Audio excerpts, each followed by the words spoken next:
look at two different pruning systems, and this is during the active growing season. We're going to look at a cordon trained spur prune system as well as a cane prune system. But first, this is the cordon trained system. So we have the cordon here, which runs horizontally, and we have these spurs, which are vertical. And these are older wood, and then they come into this younger wood, which is our current season's growth, or we call these canes after 1 year of growth. Each one of these older areas here, the spurs, will always give rise to these younger shoots that will grow out.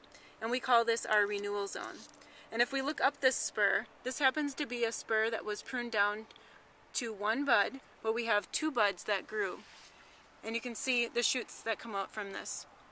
We come down another 6 inches, we have another spur, and this is very good spacing. We don't want them any closer than this, otherwise we get too dense of a cluster zone, and our canopy is much too dense. So this is a closer look at the top of the spur, where we have the actual spur that was cut off during this past winter, and we have the buds that grew out. So here's shoot number 1 and shoot number 2. These two shoots will produce the fruit that we have for this year. And this spur represents a 2-bud spur. In fact, it could be considered a 1-bud spur, because this was the one bud you could see at pruning, and this could be considered our non-count bud. But in some cases, that non-count bud does actually have fruit. If we look at this non-count shoot, you'll see right here that it doesn't have, in fact, have fruit. And of course, the second shoot in here also has fruit, but they have 2 clusters, whereas this lower one only had 1 cluster. So we are now looking at a cane pruned Pinot Noir vine. And in cane pruning, this is a little bit different than the cordon system. Coming closer and look at this. This is the head of the vine, the trunk, the head of the vine. From the head comes this cane. And when we say cane pruned, it's this cane that was laying down during the late dormant period of this past winter. And this was last year's growth.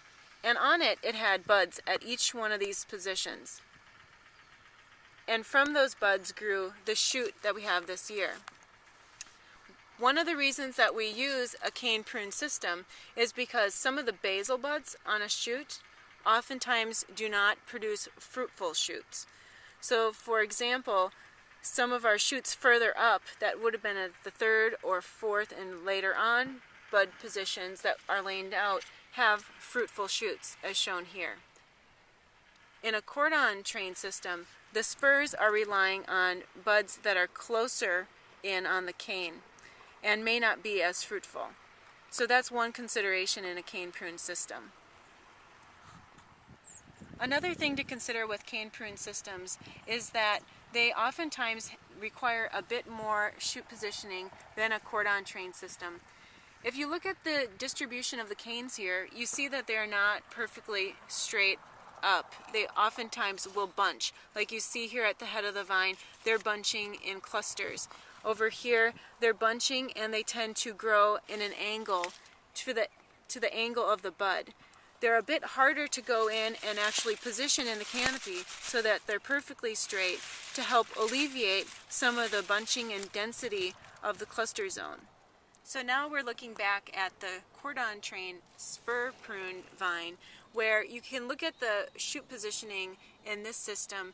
Looks much different than the cane system, where the shoots seem to bunch in the cane system. Over here, they tend to be a little bit better distributed because of the positioning of the bud on the spur puts one shoot in one direction, positioning it a little bit further away from the next. This allows for a little bit better airflow, particularly when, as shown in this training system here, where there's been cluster zone leaf removal that allows for better management of the microclimate and management of diseases. Also, if you look down this row, you'll see that the distribution of shoots are somewhat better positioned for management of that microclimate, reducing disease and allowing for better airflow. And there's also less bunching of the clusters and the shoots.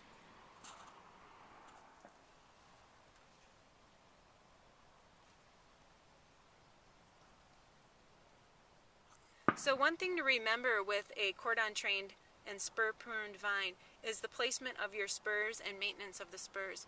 This is an example of a well-established cordon with nicely spaced spurs. This is very well managed.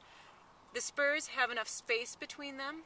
They don't have too many shoots. They have about 2 shoots per spur, and they have at least 4 to 6 inches between each one of the spurs. And this is absolutely critical for managing a cordon spur prune system very well for an open cluster zone. And there may be additional management steps that need to be taken in a cordon train system, but there's also systems like the cane prune system that needs to be managed as well. So it's critical to remember spur placement as well as number of shoots per spur.